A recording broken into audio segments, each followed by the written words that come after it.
Welcome to the All-State Saturday Kickoff.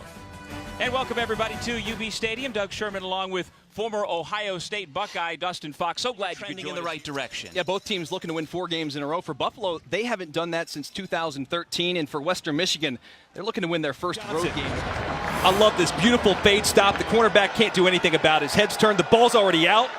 And Johnson just is able to corral the football before the corner even knew it was there. That's a great throw and a better catch for Anthony Johnson. We've been talking the entire game about the defense. Well, you've gone 10 quarters now without giving up a touchdown. How about that? Whether it be the ones, the twos, or the threes, Greg Williams has got these guys flying around out there. Especially when you look back at what you did last week against Auburn, but it was not the case. And I thought it was interesting, too, his point about playing some of the backups in this game. You haven't had that opportunity all year, so some of those guys you want to get reps to, they didn't play very well. Football game. No, they're lucky number 16 is a Georgia Bulldog because this game was all set by him. He set the tone early with a reverse to the house over 50 yards. And then you know if you're going to punt the football to Georgia. You don't want to punt to number 16. He makes like 7 dudes miss. And then he breaks down the field with a big convoy. Dustin Fox has joined us.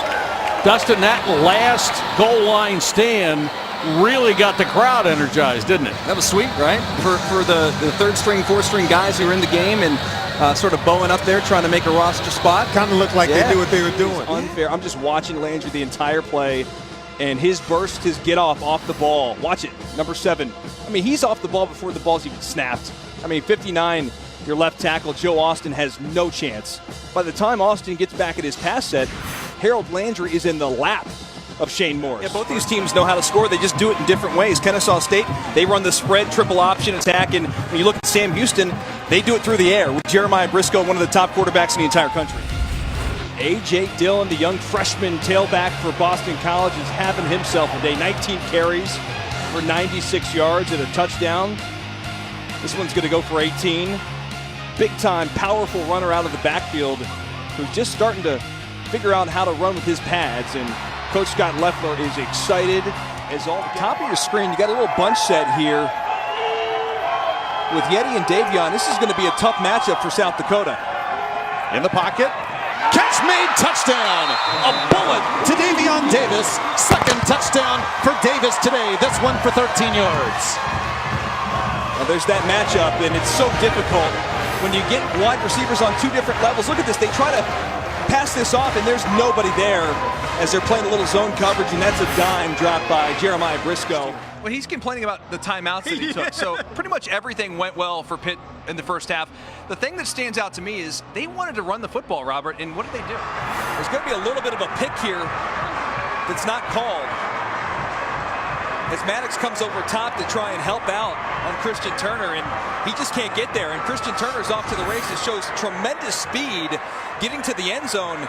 And folks, if you were watching this game in the first half, you thought this thing was over? This thing is far from over.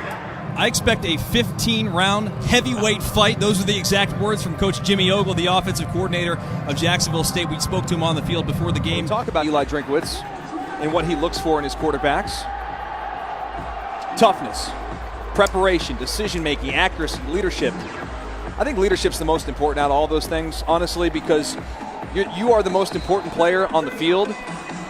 You're the coach on the field. You're the guy that everybody looks to. And that is really where the coaches feel Ryan Finley has taken his game to the next level this offseason. Roster. I mean, we all know about Corey Davis. He was the 5th overall pick last year of the Tennessee Titans, former wide receiver from Western Michigan. But the cupboard is not bare for Western Hey, Michigan. if you like big plays, you have come to the right place. Dwayne Eskridge puts Western Michigan back on top.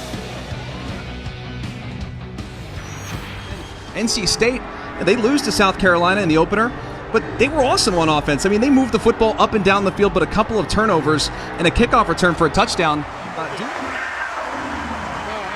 It's a guy that did it all in high school. Had 5,400 yards in his career. Under Armour All-American, all the accolades. And you wonder sometimes, how do you get a kid like that? It's Coach Narduzzi. He's a terrific recruiter. He's very personable. He walked into his home, and A.J. Davis obviously felt right at home here in the Steel City. And they bring in the freshman quarterback, Van Treese. I think he did an okay job, But for Buffalo, you're hoping, you're keeping your fingers crossed, you're praying that Drew Anderson is going to be okay, because the offense is completely different when he's on the field. When he's out there, they've got an explosive. Yeah, and David, he is a true dual-threat quarterback. He's an excellent runner, but he's an even better passer. I compared him to Tim Tebow, and the coaching staff from South Dakota were like offended. They said he's a better passer than Tim Tebow, a transfer from Minnesota. Second career start, the backup starting for Tyree Jackson. He got his first start last week against Kent State, and this guy comes out. What's he do? 35 for 61 for 597 yards and 7 touchdown passes without throwing an interception. Just a brilliant performance from him. Kudos to Western Michigan. The longest game in 11 years in college football goes to Western Michigan in 7 overtimes. How about this concentration? He must have tipped this 3 different times to himself. There's once, twice, catches on the third time. I love how he tries to go up and high point it, which is what you're taught as a wide receiver. And then he never gives up on the pass. Talk about some of those NFL guys. Well, they've got a 3-headed monster in the backfield. You've got Bogan, you've got Bellamy, you've got Jarvion Franklin, who we all remember as the MAC Freshman of the Year a few years back.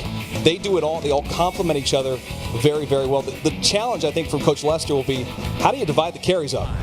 Is this guy special or what? This Anthony Johnson is a difference maker on the outside. This is your freshman quarterback saying, I got to go to my guy, the only guy I trust to make a play, and he goes up and just dumps. We're going to visualize the emotions of a kicker after a missed field goal.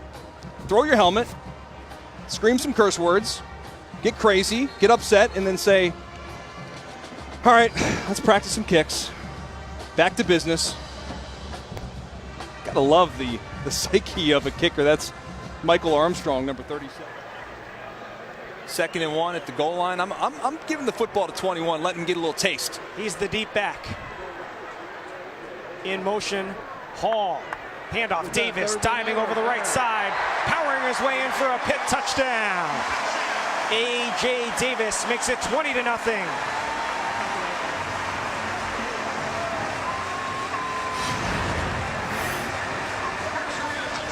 Look. Again, they fake that reverse, and A.J. Davis just comes around. Shows a little bit of power there. Forcing his way into the end zone. Act like you've been there. Toss it to the... He's been there, by the way, many, many times, just not in college.